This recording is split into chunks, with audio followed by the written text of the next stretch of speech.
Iran తన అమ్ముల పొదిలోని అత్యంత శక్తివంతమైన ఆయుధాలను బయటకు తీయడంతో పశ్చిమాసియాలో పరిస్థితి అత్యంత ఉద్రిక్తంగా మారింది. గత 2 వారాలుగా అమెరికా, ఇజ్రాయెల్ సైనిక స్థావరాలే లక్ష్యంగా ఇరాన్ విరుచుకుపడుతోంది. ఈ యుద్ధంలో ఇప్పటి వరకు సుమారు 2000 మంది సామాన్య పౌరులు ప్రాణాలు కోల్పోగా అందులో అత్యధికులు ఇరాన్ వారే ఉండటం గమనార్హం. ఇరాన్ పై అమెరికా, ఇజ్రాయెల్ దాడులు చేయడంతో ఇరాన్ కూడా ప్రతిఘటిస్తోంది. తిరిగి దాడులకు తెగబడుతోంది. డ్రోన్ అటాక్లతో చుక్కలు చూపిస్తోంది. అగ్రరాజ్యం తన సైనిక సిబ్బందిని కోల్పోవాల్సి వచ్చింది. ఈ క్రమంలోనే తాజాగా ఇరాన్ ప్రయోగిస్తున్న కొత్త రకం క్షిపణులు చర్చనీయాంశంగా మారాయి.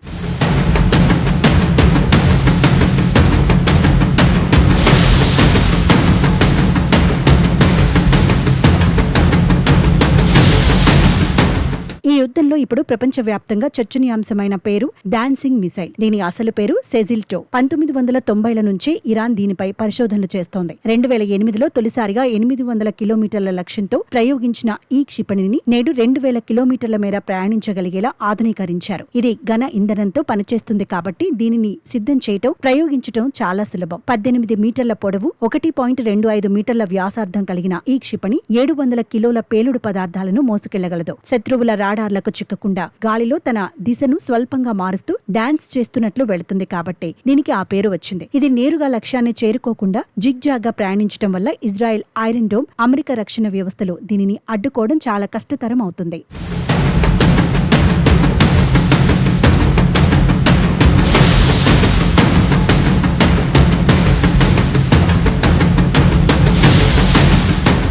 ఇరాన్ కేవలం సెజిల్ క్షిపణుల మీదనే ఆధారపడకుండా తన వినాశకరమైన డ్రోన్ల వ్యవస్థను కూడా వినియోగిస్తోంది. ముఖ్యంగా షాహెద్ 136 వంటి ఆత్మాహుతి డ్రోన్లు వందల సంఖ్యలో ప్రయోగిస్తూ శత్రువుల రక్షణ వ్యవస్థను గందరగోళానికి గురిచేస్తోంది. దీంతో పాటుగా ఫత్తా వంటి హైపర్ సోనిక్ క్షిపణులు, ఖైబర్ షెకాన్ వంటి సుదూర లక్ష్యాలను ఛేదించే అస్త్రాలను ఇరాన్ ప్రయోగిస్తోంది. వీటికి ప్రతిగా అమెరికా తన శక్తివంతమైన యుద్ధ నౌకలను గల్ఫ్ తీరానికి తరలించింది. ఇజ్రాయెల్ తన యూరో-3 వ్యవస్థ ద్వారా ఇరాన్ క్షిపణులను అంతరిక్షంలోనే పేల్చివేసే ప్రయత్నం చేస్తోంది. అయినప్పటికీ డాన్సింగ్ మిసైల్ సాంకేతికత కారణంగా కొన్ని క్షిపణులు లక్ష్యాలను తాకుతున్నాయి. ఇది ఇజ్రాయెల్, అమెరికా రక్షణ దళాల్లో కలవరం పుట్టిస్తోంది. ఇరుపక్షాల మధ్య చర్చలు విఫలం కావడం, ప్రతీకార దాడుల తీవ్రత పెరగడం చూస్తుంటే ఇది 3వ ప్రపంచానికి దారితీస్తుందా అనే భయం ప్రపంచ దేశాల్లో నెలకొంది.